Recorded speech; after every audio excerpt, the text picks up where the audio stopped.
That's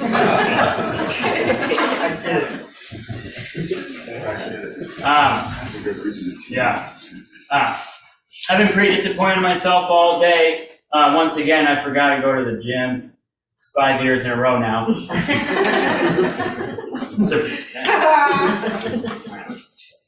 The cops came to the house the other day, and they asked me, they said, Kyle, where were you between 3 and 5? Which was a stupid question. I was probably in preschool. Nice.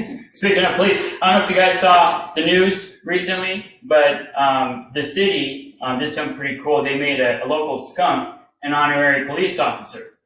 Now that's what I call law and order. I read this article earlier about the extreme dangers of smoking and vaping. It scared the hell out of me. I'm never reading that again.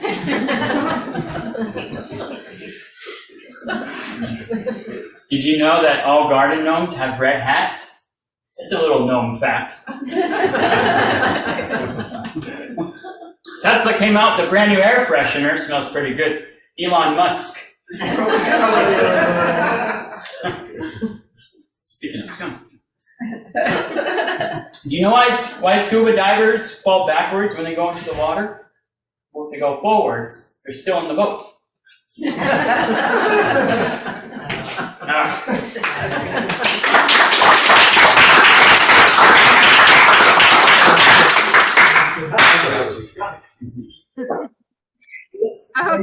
Okay. I think we're good to turn it over to Art. Let's do a quick sound check here. Uh-oh. Oh, are you there? Can you hear me? Yeah, now I can. You're frozen though. No.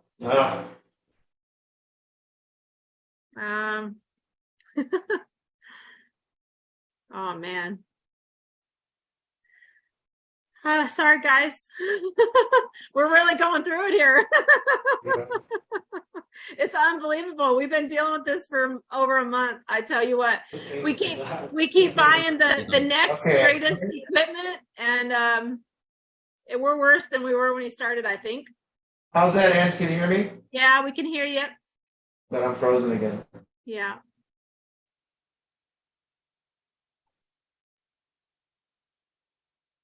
Sorry, guys. Can you come to my spot? That's a good idea. Just me and Art up here alone in the room. That's actually, that might have to happen here. Okay, are we there? Let's see. How's that? Yep. Okay. We might be able to function here. Sounds good? Yeah, You sure? I think so. You didn't I'll sound too I'll confident. know as you get going. Just don't. Okay. Okay. So tonight, I want to talk about something. I don't spend much time on this. I don't think I've ever really even addressed the topic. But I'd like to talk tonight about, that's the second one was good. Turn that one off. Is that all right? Okay, all right. You want me to turn this one on? Yeah, try that one. Yeah, you're pretty dark. That's better. Okay. So I want to talk about trust. So, we turn that AC off too. Yeah, that would help. So because I want to talk about trust, I'm going to need everybody that can be trusted to stay right here, and everybody that can't be trusted to join me in another Zoom room. And the people that can be trusted, I want you guys to just congratulate each other. And then the people that we have in the other room that can't be trusted, we'll work on it. And we'll all get in a place where we can please those of you who are in the other category of people that can be trusted, and we will work for your approval. So I want you just to realize how crazy that sounds, that that we could divide into these two rooms of people that can be trusted and people that can't be trusted, and how convoluted that would get. And what would you have to do? If you go to the can be trusted room, you're gonna have to get 4 or 5 or 10 referrals of people that believe that you can be trusted. And, only one referral gets you in the not trusted room. Just one person's gotta say, I don't trust you, you're put over there. So, a lot of people say, well, how am I ever gonna trust again? So I want to divide us into 3 different categories. Jordan Peterson talks a lot about this, and he speaks about Carl Jung, who was a famous psychologist who had something to say about human beings. And what he said was that we as human beings have 2 things going on. We have one thing we have a persona, and we have a way that we present ourselves to the world. And then we have a shadow, what we don't want the world to see about us. And so I would like to divide us into real categories. And I'd like to say that there's 3 different categories than people that can be trusted and people that can't be trusted. There's a category of people that their shadow has leaked out. And what that means is their deep desires, drug use, infidelity, whatever that they don't want the world to know has leaked out, and we all can acknowledge that it's leaked out. We have that group. And then we have a group of people that deny their shadow. These are people that say and present to the world and suppress their shadow and hide their shadow. And a lot of people have done very well at making sure the world doesn't see their negative thoughts, and making sure the world doesn't see their deepest desires, and making sure the world doesn't see their infidelity, and making sure the world doesn't see their desires. And so now we have the group of people that suppress their shadow, that don't acknowledge it and say it doesn't exist. I'm a great person. I don't have mean thoughts. I love everybody. Everything's good. I care about everyone. I don't cheat. I don't use drugs. I don't do anything. And then maybe they'll go, but I do have some chocolate cake on a Saturday night or something crazy like that. And that's their biggest admittance of a shadow. The third category is people that have integrated their shadow. Now, these are people that have acknowledged that the shadow exists, acknowledged that they have mean thoughts, acknowledged they have bad desires, acknowledged that they have negative thoughts about folks, and they're open and honest about this, and they're trying to integrate that part of themselves, this dark part of themselves, in with the rest of themselves. They're trying to be as honest as possible. They're trying to say their thoughts, even if they're negative and they don't like it, if people don't like to hear it. So again, reminding you of the 3 categories, I think that there is. I think that there's people that their shadow has leaked out. Now, these are usually the people that we say can't be trusted. Those who their shadow has leaked out. And then there's the people that deny their shadow. I'm a good person. I don't think bad about people. I want everyone to win. I'm always happy when other people succeed. I don't do drugs, on and on and on. And then we have this other category of people that integrate their shadow into who they are. Someone on the planet knows everything about you. There's no more darkness. My wife, Angie, knows things that a wife shouldn't know about me. She has heard things that she shouldn't have to hear, I imagine. But I had to tell it because I have to integrate these dark parts of me into who I am. So these are if we looked at it as these 3 categories exist, what I now want to tell you is that none of those categories can be trusted. And they're not. And the person whose shadow leaked out has now hurt people. And so people in their life say, how can I ever trust them again? They've hurt me. They've actually done these bad things that I wish maybe sometime I could have done, but they've done them and they've hurt me. And now how am I ever going to trust them again? And then there's the people who suppress their shadow. Now, these people cannot be trusted because they will look at your face and smile, and they will talk behind your back. They will say everything's okay when it's not. They will say, I'm doing great and I'm happy to do this for you when they're not. So then there's the third people, the people that are integrating their shadow. Now, it would seem that these people could be trusted the most. And I think that they should be trusted, except there's one caveat here. what is it that we're trusting in human beings? And tonight, if I piss you off, because I'm going to tell you that trust is nonsense. It is a complete non-starter.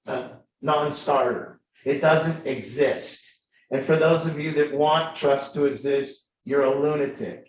And so if I were to tell you that these kids come to my program, every single one of them, lied, cheat, steal, went behind the back of people, stole, I trust them the minute they walk in the door. So we would call these people that come into my program a group of people that have leaked their shadow, their dark parts of themselves are now known to the world, and it's embarrassing. And I trust them. Now, that being said, you would think that they would come here and trust me, but they don't. See, in the case between me and them, I am less trustworthy to them than they are to me. You see, they come here and don't trust my motivation. They don't trust what I'm up to. They might not trust my qualifications. They don't trust me. So that's where we're left in these categories of why somebody who's integrated their shadow, been completely honest in their life, told everybody everything, try to be as transparent as possible. How does it work that they can't be trusted? How does it work that people don't trust them? How does it work that when you all signed on and met me and came to the consultation, you didn't trust me? How did that work out? What was it that you weren't trusting? And what it was you weren't trusting my motivation. You didn't know what motivated me. You didn't know what I was up to. So all three of these categories are struggling with the same thing. This lack of trust that we all have, but this thing that's really just an illusion that doesn't exist, because what it really is, when we don't trust something, is a misunderstanding. All not trusting is a misunderstanding, a not knowing where someone's at. You know, if you left your puppy, you know, and went to the store and you left your puppy here alone, and you came back and were shocked that the puppy tore up the plant, well, you would be a lunatic. And the thing about that is, you wouldn't then say the puppy has to earn your trust back. You wouldn't say, this little piece of shit puppy needs to earn my trust back because they make big mistakes and hurt me. So trust is what's known as a racket. And what a racket is a fraudulent business practice. So what that means is trust is a front for two things. Three components to a racket. And the trust has this, I don't trust you, has all three. So I don't trust you, one, means I'm a victim. I'm a victim to you. So to be a racket, we have to be a victim. So one, we're a victim to this distrusting person, to this person I cannot trust. Two, we're superior to, we're better than. We find ourselves to be more trustworthy, therefore they should behave more like us. So we now become a superior victim. And the third thing that we become with trust or not trusting is we become off the hook. So now no longer is the relationship our responsibility. It's now waiting, and I cross my arms and I say, I'll be in this relationship with you when I can trust you, when you earn my trust. And I kind of want you to look at how nasty that is to say that somebody would have to earn your trust. Who are you? Who are you that they have to earn your trust? Why do you deem yourself this trustworthy person that then other people have to earn something from you? And I say that that's nasty, nasty business if we all put ourselves in the trustworthy category. See, the problem is almost every one of us will put ourselves in the trustworthy category. So what this racket is this way that it leaves me off the hook, the way that I'm not responsible, the way that I'm a victim, and also it makes myself feel superior to you. And it's nasty, nasty business. I don't trust you business. So the I don't trust you business is really, really nasty. And I hope people see that side of it. Now you can ask questions and we're gonna go all down angles of this thing. What should I do? You don't leave the puppy home alone. That's one thing. You know where the puppy's at. So this distrust is actually just not knowing where a human being is at. If you were telling the person who had cancer, if you were saying to them, you know, I don't trust you to not shed all over my couch. I don't trust you to have I don't want your hair all over my couch, and you really let me down last time and got your hair all over my couch. Please, I don't trust you. You need to earn my trust that you're not going to put hair on my couch. Well, drug addiction, what it comes with is lying, cheating, and stealing. And what people don't do, recently I heard someone tell me that their addict needs to just make a decision. And I thought, wow, what a misunderstanding. What a misunderstanding, because think of that. Why don't you just make a decision to be skinny? Why don't you just make a decision to have more money? Why don't you just make a decision to eat right and stick with it? Why don't you make a decision to eat only healthy foods? If you could just make a decision to do good things, why wouldn't you do that? Why would you struggle? Why don't you just make a decision to be a millionaire? To not be a millionaire is stupid. That is an idiot thing to do. So what you need to do is you need to make a decision, and you need to be a millionaire.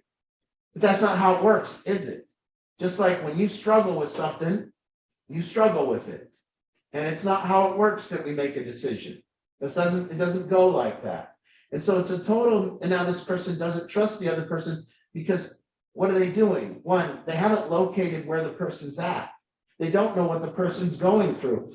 Any one of your loved ones, if you're on here and you've not trusted your loved one, what you've said is, I just don't know how they could do this. But you've said it in a way that you're victimized. So you said it in a way like you really don't know how they could do it, and it shocks you, and you're offended that they could do it. But what you should really be saying is, I don't know how they could do this. I need to investigate. I need to bring questions forward. I need to seek understanding because I don't see why they could do this. But here's what happens. Here's why we don't trust. Here's what this thing's all about, is that we put evil intent into things. We assign intent. So if somebody doesn't trust my motivation, what they're normally going to say is, I'm just in it for the money. That's what they're going to tell them. Hundreds of people have come to me and said, he's just in it for the money. He's an evil person. He's just here. He doesn't care about my kids. He's just in it for the money. And so that's just not somebody not knowing where I'm at. That's just somebody misunderstanding me. And that's okay. And now, whose job is it for you to have trust? That's the other part I want to mention here. Do you want to trust somebody? So if I come here and I trust all these kids, why do I trust them? Because I know where they're at. I understand them. I understand them like I understand a puppy. I understand them like I understand their motivation. I understand them like I've been there before. I trust what you're going to do. I trust that if I leave you home at one day sober and you're detoxing and I leave you alone, you will go get drugs. I trust that. So understanding is what trust is about. So people come to me and imagine they don't trust me. Your kids are all here and they might trust me. But whose job is it for them to trust me? Whose problem is it? And most people think when you don't trust another human, it's their job for them to do something for you to trust them. It's not. It's your job when you don't trust somebody to trust them. It's your job. It's your problem. If you don't trust your boss, that's your problem. That's not your boss's problem. So how do you get to a point where you trust your boss if you don't trust your boss? What is the indicator that somebody doesn't trust their boss? What is the indicator that somebody doesn't trust me? What is the indicator that somebody doesn't trust their kid? I'll tell you, you talk behind their back in a way that you're shocked about who they are, or you don't understand who they are. So when you find yourself talking about your boss behind his back, that's because you don't trust him.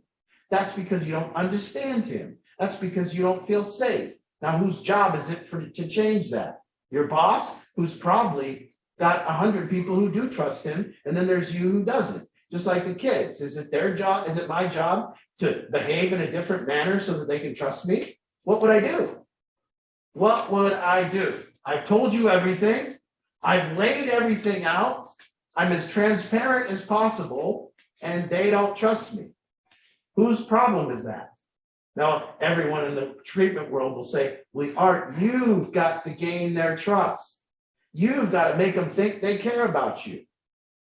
How would I do that? What the hell are you talking about?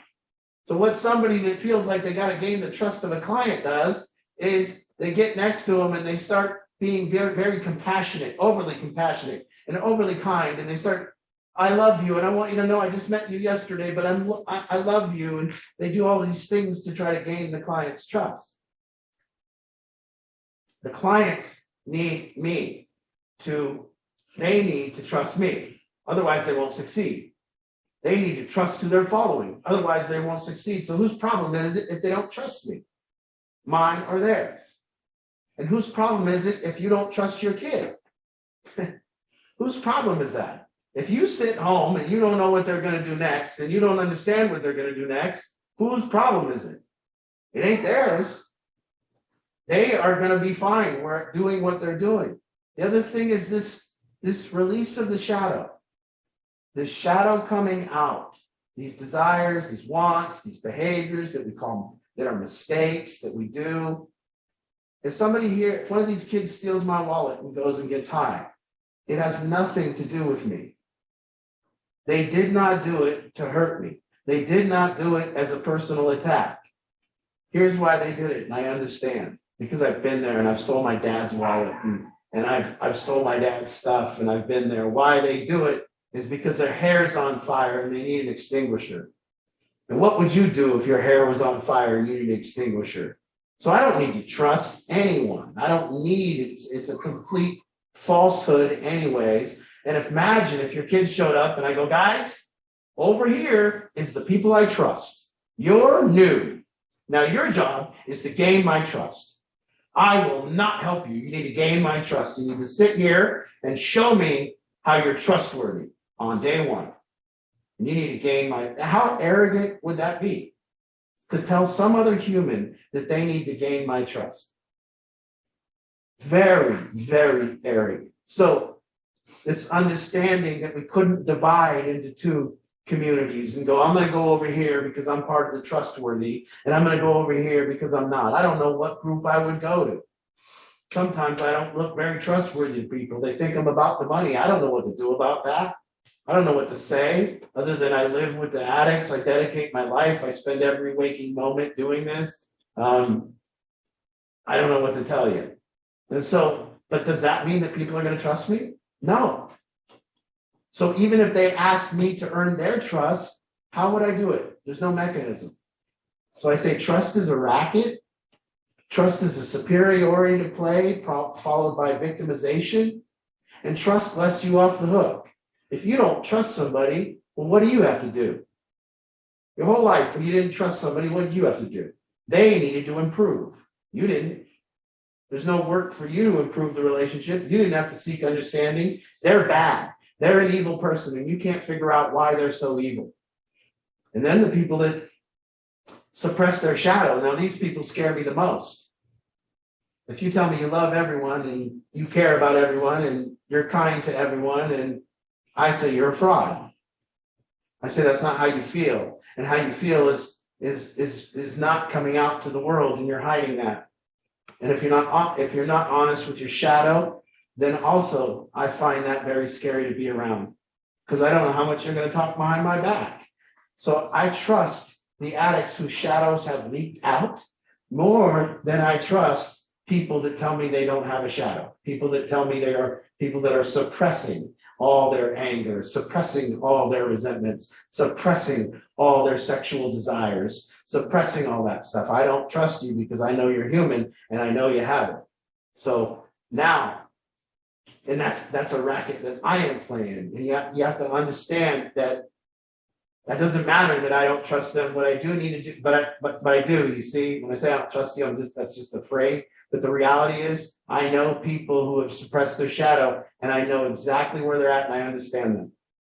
So I trust exactly what they're going to do. They're going to look at my face, and they're going to say, "You're great, Art. Everything's great. I love your program. I love everything." And then they're going to talk behind my back. That's what people who haven't integrated their shadow do. It's fine. It's okay with me. So this whole trust thing, you can question me. What do you do? How do you get past this? And maybe you don't agree with me, and that's fine too, but maybe you don't trust my motivation, so I make you mad when I say this stuff, and you know, what the answer is that we understand each other. That you understand me and I understand you, and that's what trust would be if it was a thing. It would simply be not misunderstanding. So every time we don't trust somebody, it's a misunderstanding of a human mistake. Taking that human mistake that the other person did and personalizing it as if they did it just to piss me off, and they did it just to hurt me. And so this misunderstanding is perpetuated. And then people say, you got to quit making mistakes. They don't know where the person's at. They don't know, it's hopeless. So when I say somebody that's struggling with addiction needs to gain my trust, what a hopeless thing. You're saying, gain my trust, but don't fix the problem. Just gain my trust.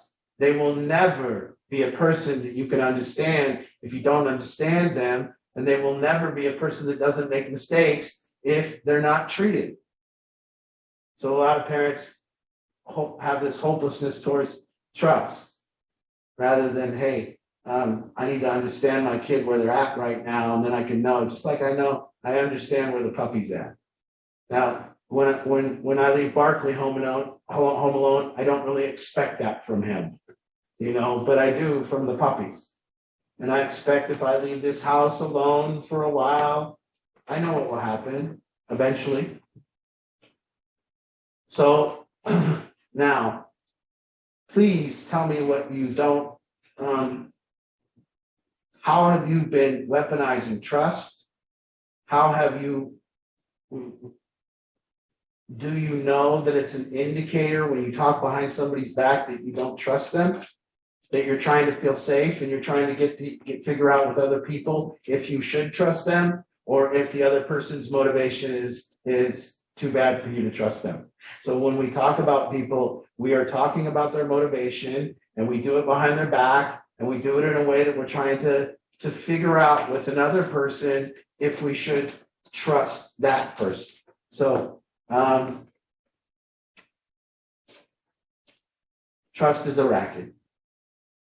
It's a front for your own superiority, a front for your own victimization, and it lets you off the hook. Now that's a very bold statement, and not only is trust not real, I think it doesn't exist. And when it does exist, it only exists in this falsehood, this superiority play. I just can't imagine anymore in my life telling a human being that they need to earn my trust. And I can't even deal with what that kind of arrogance looks like. And I hope I don't do that to your kids and tell them that they're here to earn my trust. Because they're here to have me help them address the issues that cause the mistrust. Therefore, I have to locate them. Therefore, I have to understand them. Which leads to calmness, which leads to it's okay, which leads to compassion, which leads to, what did you do? Okay, let's not do that again. Let's work on that. Sorry, you made that mistake. It wasn't personal to me. Or I could say, how dare you do this in my program? I like when drug addict parents, the number one thing, one of the funny things I hear parents say about their drug addict is they say, I told them they could never use drugs in my house. I just imagine a drug addict that was like, oh, not in my folks' house. Like, whoa, just walking up to the door, like, Mom and Dad said, I signed the contract. No drug use in here, so I'm going to put it out here. It's like, dude, you know where drug addicts do drugs? Wherever they are. That includes church, jail, a house, a bathroom, a bus, a car, everywhere. If you don't understand that, then you won't trust them. You'll be shocked at how they offended you and used drugs in your house, And that's not because they did anything wrong. They're just doing what they're doing. That's because you don't understand them. Now, if you understood that a drug addict will use drugs in your house, you'd be a lot scared, more scared than you are. Because you know my kid's A drug addict, B, he's in my house, C, he's doing drugs. There is no way around it. So what do? Well, I get upstairs and I watch them so they don't overdose and I don't get angry, I just understand. But then we put it on a level of mistrust. You're using drugs in my house, I don't trust you anymore. How could I ever trust you again? And you went behind my back. No, they're a drug addict. Trust that. A drug addict, they're like a drug addict. That's like a puppy. I come home, I'll never trust these two puppies again. They ate my plant. Forever resentful for these two puppies that wronged me. As if the puppies did it to piss me off. So I know that should lead to questions and anger, because maybe you've been your whole life and maybe you still believe in it. And maybe trust is something that you find very important along with your boundaries or whatever else makes us a victim, rather than understanding. So I wish I could be kinder, but see, maybe you don't trust me in this conversation because you don't understand where I'm coming from. So you need to seek understanding in order to not be angry with me. I'm angry with you. So who's up, Ange? All right, let's open it up. There's got to be questions out there. Well, when you tell a woman trust isn't real, they should respond. A need for clarification, any non-understanding, let's do it. All you got to do is use the raise your hand feature on your device. If you can't figure that out, you can unmute yourself, get my attention, say hello in the chat. You've got something to say, anything like that. All of you guys out there at the Kent Watch Party, hey, hey. I see lots of you guys out there. Let's look at them all. Hey, guys, good to see so many faces there at Kent's. Something Bill and Becky are going to start doing is hosting a watch party every week at the Kent house. So that's exciting, but not next week because it's National Night Out. So no solution group next week, but otherwise join if you're local. And those of you guys who are farther away, if you want to host your own watch party at your house, we would sure love that. Okay, Allison, let's do it. Let's get you unmuted. How do you, if you're willing to admit you don't understand, I don't understand. I don't understand why, if you have a good life, why you would want to use drugs and why you can't come to an agreement to just not. Well, you know, that's a great, that's a good acknowledgement. And if you're in that place where you don't understand, well, that would cause a lot of this so-called mistrust that would happen.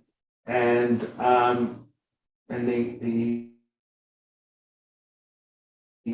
answer is that various reasons why we use drugs, social pressures, or, you know, more or whatever the current environment that calls for it, that your friends or the friends group that you're in. There's a big reason a lot of the kids use drugs today, because they're really prevalent. And, you know, they weren't very prevalent when we were in high school. We had some pot and cocaine would show up every now and then, and then somebody would bring a sheet of acid like once a year, and everyone would drop acid for a night. And none of those, the acid wasn't addicting and the pot was weak, and the cocaine was too expensive, so we didn't become addicts. And congratulations, but I understand that. But if there was fentanyl around when I was in high school, I'd be dead, 100%. There was meth around, I'd be crazy. I would already be a lunatic. And if I could have afforded cocaine, I would have been skinny and coked out. And I came from a beautiful childhood, 5 vacations a year to every place that you could go. Anything I wanted for Christmas, anything I wanted for birthday, 2 great parents, and this is just what we were doing, partying. And I found that partying was my thing. And so again, I have to seek my own understanding to understand why I did that. And I can surely see why these kids do that. Plus, you know, at the age of 15, the first thing we want to do as human beings is we try to run out the world and do the opposite of what our folks.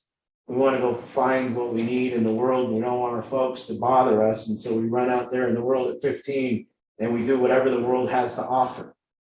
And look what the world has to offer now for a 15-year-old. More than ever. You can get into more trouble as a 15-year-old. You could find a way to send nudes to older men. Easy, very easy. You could find a way to get pot anywhere you want, get some fentanyl, you could get any kind of molly or any kind of drugs, and it's just right there. And for those of us that are in our 50s or 60s, just imagine if that was the climate. It was all okay when I went to high school. The band guys didn't smoke weed. The athletes didn't smoke weed. And just us burnouts smoked weed. You had to be a burnout. You had to be disenfranchised over here. You couldn't be an athlete. You couldn't be a smart student. And you couldn't be in the band. Now everyone smokes weed. Every one of those categories. I would find it just crazy to walk around my high school now and see the guy doing the tuba smoking a blunt before he did the tuba. I mean, that would be crazy. Or the quarterback of the football team smoking weed or doing fentanyl. I mean, this is the climate. And I don't know how all of us would have turned out if we were produced in the same climate that these kids have been produced in, with social media, with everything they have to deal with. So there's part of how I understand it.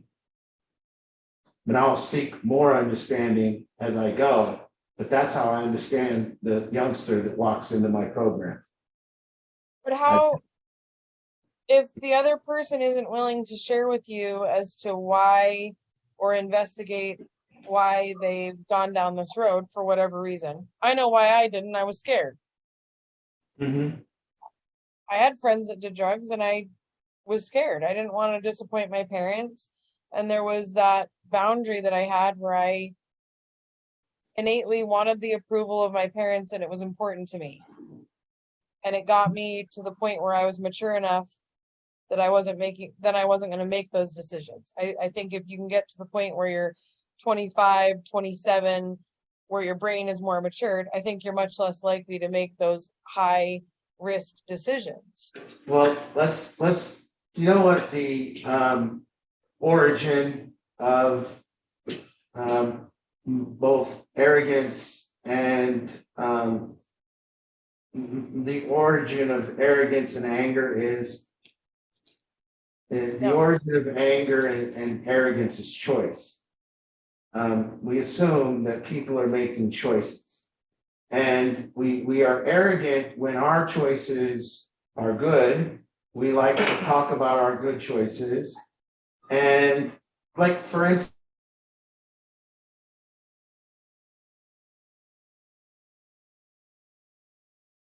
Uh-oh. You froze. am I there? Yeah. Okay. Yeah, now you are. I can't see you. I can just hear you. No, not there. So we think rate our stat. Oh, we're frozen again. My eyes are closed in the picture. It's terrible. We can hear you somehow again. We just can't see you. There you are. Okay. Well, it's a black screen, but we can hear you. We're getting good here.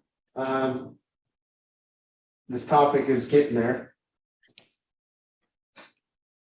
Well, I guess it's not, I think I can admit that there was a desire to want to do those things, but there was a bigger fear of the consequence. I don't think it's about being arrogant, like I made these great decisions.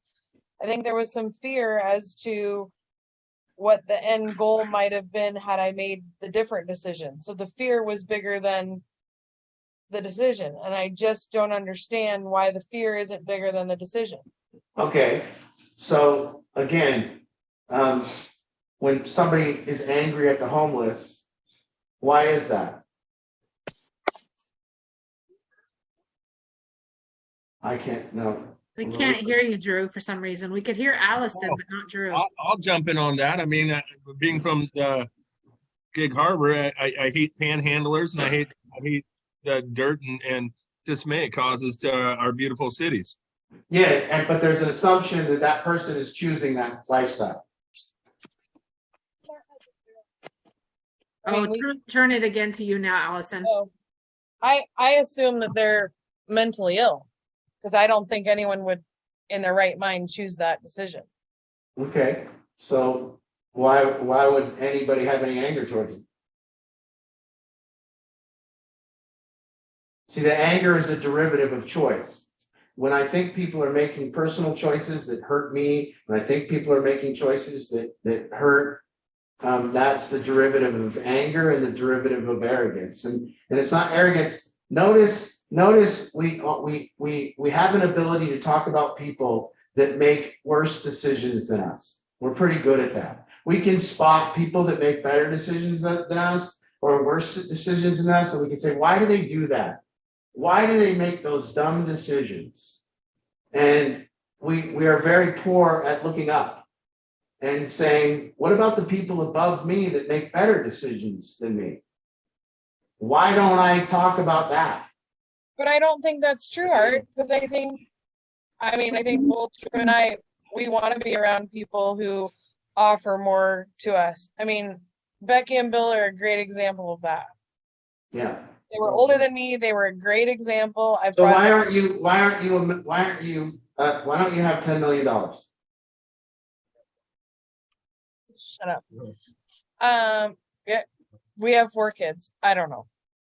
Well, somebody that has $10 million and thought that they got it by making good choices would just tell you that you make dumb choices not to have $1 million or $10 million. See, what I'm getting at here is human beings aren't making choices. They're doing what occurs to them. They're doing what occurs to them to do. You did what occurred to you. That's what you did, what occurred to you. And what occurred to you was a result of your childhood, was a result of all these things that were out of your control. None of these things that you caused. So you did what occurred to you based upon past experience, childhood, environmental things that came in, and then you did that what occurred to you. And now these kids are doing what occurs to them. And I get that, but what I don't understand, if you were raised in a similar environment to me, yes, drugs are a more prevalent part of society, so I see that it's entered. But now we're 2.5 years into this adventure. I'm just curious to know why, like, the things that my parents told us, like iron sharpens iron, and be around people who are better than you and don't be threatened by that, and seek that out in your life and find somebody who's smarter, faster, wealthier, everything. Find all of that, kinder, nicer. I don't understand. I'm having a hard time understanding, and I've so what have you got? Okay, what do you do to try to understand? I don't know. I mean, I try to have conversations, and it doesn't seem like there's an open channel to have a conversation. So let's say you were raised in a house that said iron sharpens iron, and Yes, it was. and you went to a school and all the girls in school had body dysmorphia. All the girls at your school were smoking weed. All the girls in your peer group were on social media. All the girls in your peer group said, forget that nonsense. Be a victim like me. I cut. Do you cut? And now you want to fit in. So you go, well, maybe I should cut. So you try it. And maybe that could give you a little insight to the climate that they're walking into. And until you understand, there's not going to be any relief. So this understanding is where it all comes from. The environment that we put our kids in We didn't just throw them in anywhere. We put them in. There are plenty of kids who don't do drugs, who don't do this, who get out and who go to college and do great things. Like it is Okay, not the majority of kids that we put our children around. We put them in a community. We didn't throw them into a public school. We didn't do any of that. but yet here we are. And here we are. Okay. So again, what's gonna be the answer? I don't know. That's what I'm like, at what point?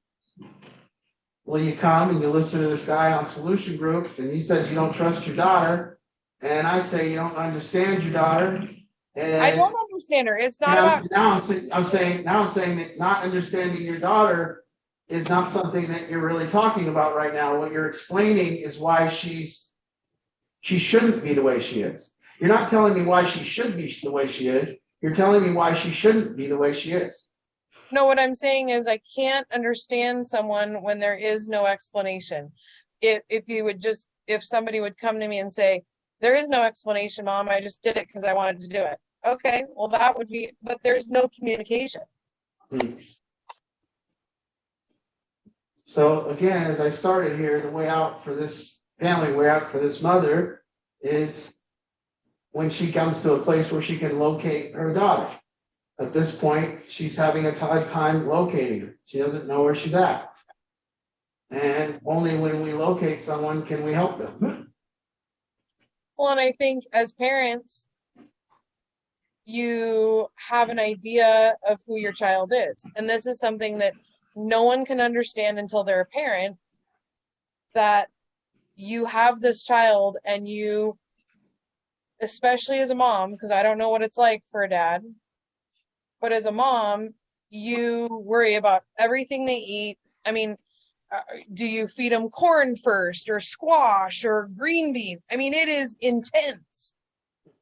And then when the wheels come off the bus, you're like, where the hell did I go wrong?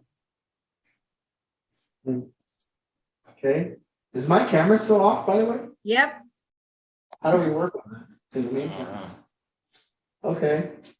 Again, I'm gonna go back to something here and I'm just gonna repeat and say to everyone trying to learn this lesson, watch what road you're going down because it may have no legs. That thing might not walk. And you're walking down these roads of what it should be like and how it isn't like that. And that doesn't do anything. What does something is when we decide we're okay with where it's at. This is where this is at. And I've accepted that this is where that's at. And only when I accept that this is where I'm at, can I get to some kind of place where I can walk out. A man can be lost in the woods and he can say, I don't know how I got here and I can't believe I'm lost in the woods and I'm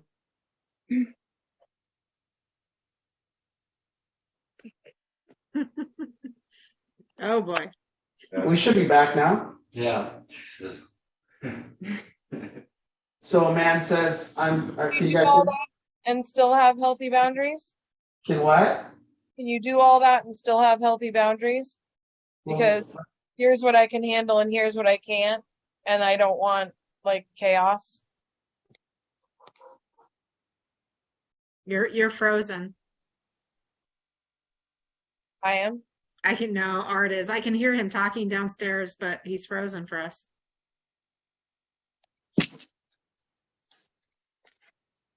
Yeah. Just hang tight. Sorry, guys. Somebody punch Travis. Somebody punch Travis for me. All right, there you are. So again, it's when you accept exactly and know where you're at when you're located. So right now, the first step would be location. This is where we're at. This is where we're at. I don't care what happened anymore. I don't care how it got. I need to understand where we're at. Where is this person at mentally? Where are they at? What can I predict they're going to do? That's, what is this person's motivation and how do we fix that? So again, watch the road you're going down, the one being this person needs to earn my trust when we don't have a location. So when we don't have a location, we don't know what they're gonna do. And that's the thing about you, about the parents. You say, well, when do I know that I can trust my kid? I don't know, but you'll know. You'll know. And you know, and the thing about it is, you knew when you couldn't. When you knew that they were gonna do something crazy, you knew that too. You absolutely knew that. So that right there would be more of a thing called trust, if trust exists, to say, I knew what my kid was gonna do if I was really honest with myself, but I was just denying truth. I was just trying to make it go away. I was just trying to say, I hope that doesn't happen. And then I tried hopelessly to tell my kid that they need to earn my trust when I knew they couldn't do it, when I knew they were gonna do something stupid. And I was hopeless, and having somebody earn our trust is a hopeless attempt at not solving the problem. It's not solving the problem and hoping the behavior changes. And then saying, please, it's hopeless. And we do it as leverage. We do it as a way to say, I'm a victim to you. I don't trust you. And that's because we're hurt. And we're taking it personal. But it's not personal. Never was. Never did I sit as a drug addict and go, you know, I'm going to really screw over my dad. I sat there crying with my dad's stuff, going, I can't believe I'm doing this again. I can't believe I'm taking my dad's stuff to the pawn shop and he's going to find out, but I was on fire and I needed an extinguisher and I can't wait to get a hit. So I'm doing it. The piece that I think like you're missing for me is there's nothing more personal than my kids. Not their actions. You get to be a kid, you get to mess up. But as a mom, there is nothing more personal than your kids. But their kid, your kid's behavior is their behavior.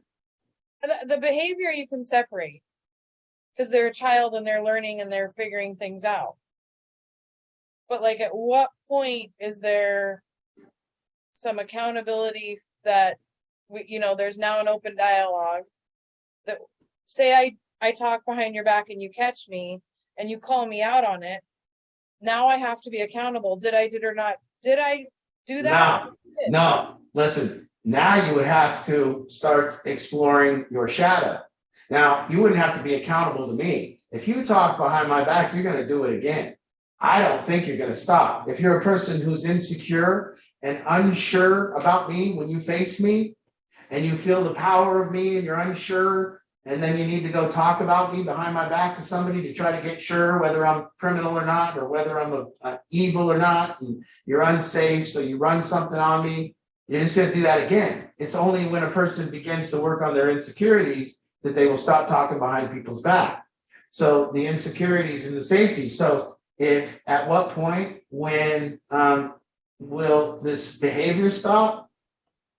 When the game stops, when you see all the participants and you see why this game is happening and you see what's going on and you locate exactly what the person's intentions are, and they're no longer evil intentions. When you get to a point where you understand somebody's intentions and it no longer comes across evil from you. So it doesn't come across evil when somebody talks behind my back. It doesn't come across evil to me. I look at it and go, oh, I scared them. They were insecure. They didn't want to say it to my face because they were worried about my reaction. And so it's nothing personal. So it's just something that I have to go, okay, what's the answer? All right, do we have one more, Ange? Yeah. We've got time for one more, guys. Who else out there's got something? I'd love to clarify something. This is Lori. Yeah. I can't put her on spotlight because our camera's not on. Okay. Sorry, but I cannot figure out the camera. Anyway, I would love to restore the trust between my son, who is in treatment, and my older son. They have not spoken in years. And I was under the impression that this whole trust thing is that my son in treatment would have to now prove to his older brother that he was now responsible and blah, blah, blah. And it was like all on him. So did I completely misunderstand the topic?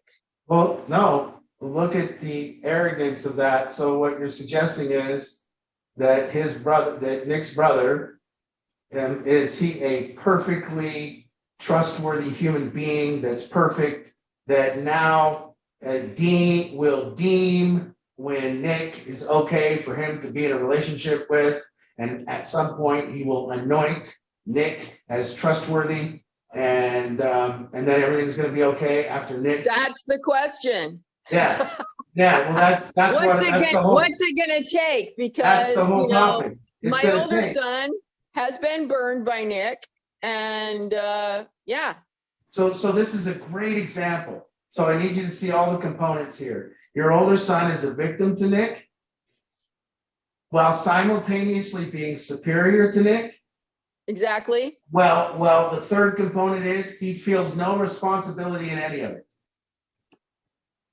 Is all that there? That's correct. Okay, that's incredible. I mean, that's a racket. That's exactly why I'm trying to prove my point, that your son is your older son is not seeking understanding of Nick. He thinks Nick made poor choices. He thinks Nick is evil in those choices. He can't understand Nick's choices. And he says it in a really resentful way about Nick's choices. So let's say he truly doesn't understand. And that's where everyone needs to hear this. If you truly don't understand somebody's choices, then you would be dumbfounded and humble. You would go, I don't get it. I don't get their choices. That is the case. That is the case. Okay, no, then he would talk to Nick. The next thing he would do is try to understand why this human makes these choices. You would read about addiction. You would understand addiction is not a choice. You would read more into it. You would get to a place where you understand. But when you do nothing So the older brother has a responsibility yes, to understand Nick. yes. Okay, go on. And so what I'm trying to suggest is, why do I trust Nick wholeheartedly when his brother doesn't? Because I understand Nick and his brother doesn't. Correct. And the trust, when he says, I don't trust Nick, he's saying, Mom, look at me. I'm trustworthy. I'm better than Nick. Correct. Yeah. It's a racket. It's a front. It's a fraudulent business practice. And so it's nasty stuff. And Okay, but the older brother is absolutely not an asshole. I get that. I get that. But the older brother would have to see that not trusting Nick is not Nick's problem. That it's his problem that he doesn't trust Nick because he doesn't have a relationship with Nick. Okay. So if he wanted, rather than being right about Nick, what if he wanted a relationship with Nick? Now, all of a sudden, he would have to give up the racket. And it would go, look it, I might be a little wrong here. And I was assuming that Nick's choices were kind of evil, and I didn't have any compassion for him. And once I've developed some compassion for him, I can now see in my own life where I don't make the best choices all the time. I can see in my own life where I fall short. And now I can look at this person who's fallen short, and I can have compassion for them and know that Nick never got high to hurt his brother. Nick didn't get high one time going, this is really going to piss my brother off, piece of shit. Not once. So No, but the other brother, he is pretty freaking responsible. I'm so let me ask you this. What category is he in? He doesn't look at Nick as being evil, but he absolutely is just so different, although they were raised identically, that he just absolutely cannot understand the decisions that Nick has made. He doesn't understand how his mind functions. So trust is a racket, but compassion is great. And when I can understand somebody, I can have compassion for them. And when I have compassion for them, their mistakes aren't personal to me, and it's sad. And I see somebody struggling, and that's just sad when somebody's struggling. That's all. It's not anything else. And so if there's any block in his heart towards Nick, if there's any of that, then he would have to go on a practice of opening up his heart to his brother, and he's got to figure out how to get vulnerable. Okay, all right, so I'm starting to see it now, so. But again, that doesn't take the onus off Nick either. That doesn't mean Nick shouldn't be working to earn his brother's trust. But the older brother worked for everything. Nick got it for free. So there is a resentment there that has not been dealt with. Yeah, so again, that's the older brother not integrating his shadow and not talking about his complaints and not trying to fix it, but rather trying to be right. And how you got to ask him the question: how long do you want to be right about Nick? I like that. I like that. Yeah, how long do you want to be right about your brother? When do you want to open up to the possibility that your brother's a great person, still is a great person, always been a great person? Which he is. Yes, we know that. I knew that the moment he walked in the door. So that's why I trust him. I just still want to restore their relationship. And yeah, thank you. All right, Lord. Thank you. That's great. Thanks, Lori. I know Nick's dad's on too. Say hi, Oh, Adrian. great. I want everyone here to understand also that I'm not taking the onus off anyone.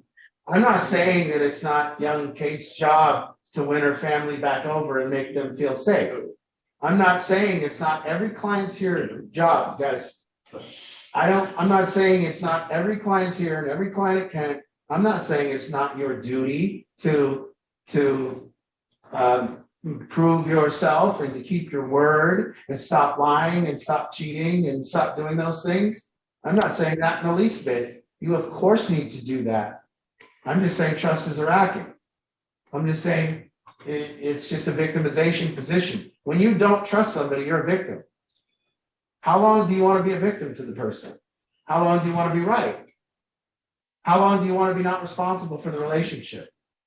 So for me, if people come to me and they want my help, they're going to need to trust me. But if they want to be my victim and say they don't know if they can trust me, I won't be able to help them and they're going to just talk behind my back. But if they come to me and they say, Art, what's your motivation? Why do you do this? Let me hear your story. Let me hear why you got into this. Well, now that person is being responsible for the relationship with me, and they're trying to understand me so that they can feel safe around me, so that they can follow me. And that person's going to get help. Well, another person might come here and wonder about me. And they might wonder out loud in the smoking square. And they might wonder a bunch of shit. Well, what does that do? Nothing. So us wanting to trust people is on us. If you want to trust people, that's on you.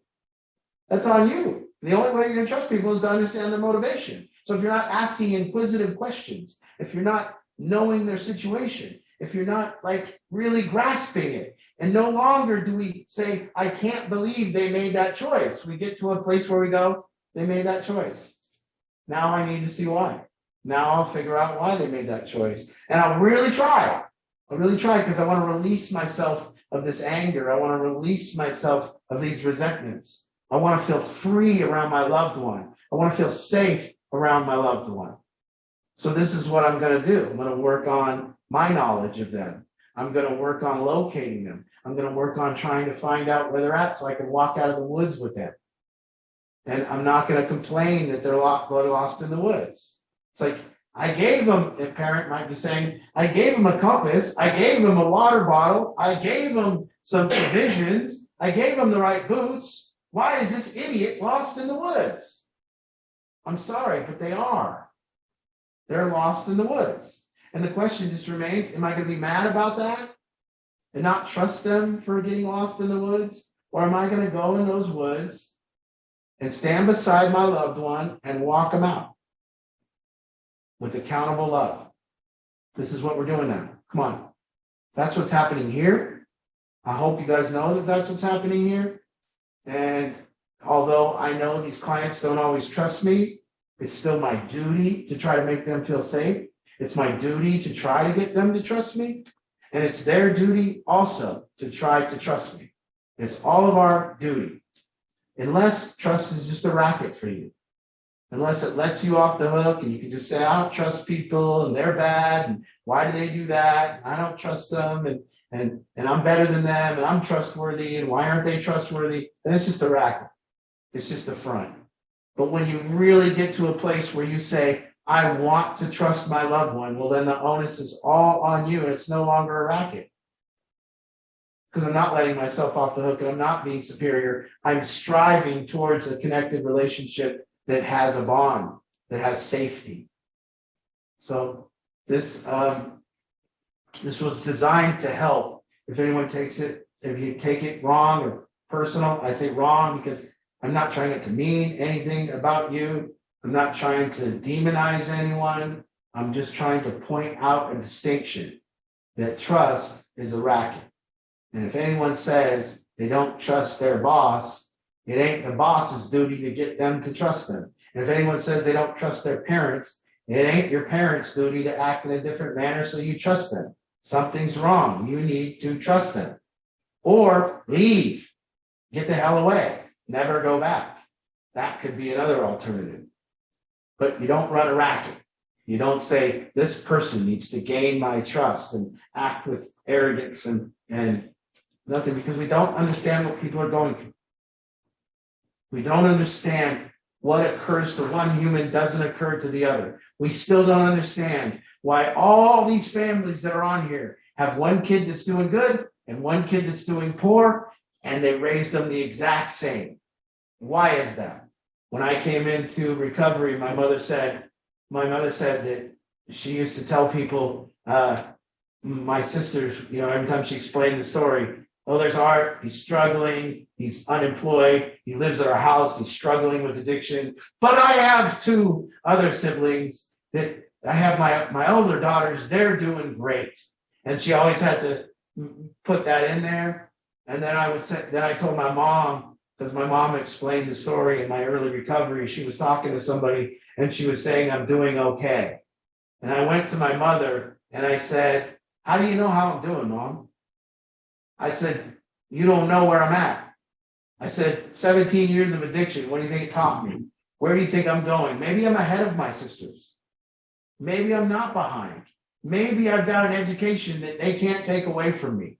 And maybe I know more about human behavior than anyone in my family. And maybe I learned all that through 17 years of addiction. And I learned all that through suffering and misery.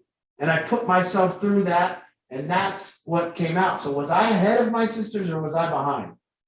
So to look at our families and say, this person's behind and this person's ahead, that is nonsense. Everyone is on their path. And you don't know when that person is going to reach a path of skyrocket and they're going to take off. You just don't know. And so I have two sisters now, and my sisters, I would tell you, they look up to me. They're proud of me. And they say, Art's got this and Art's got that, and Art's more developed. And my sisters say that whenever they want to rank on me or something. And then I don't get angry and they get angry with me. Then they go, well, that's just because you're more developed, Art. And they use that excuse or whatever they do. But again, here we are. This is where we're at. Can we find compassion for each other? Can we get rid of the righteousness? Can we stop being right? And can we start understanding?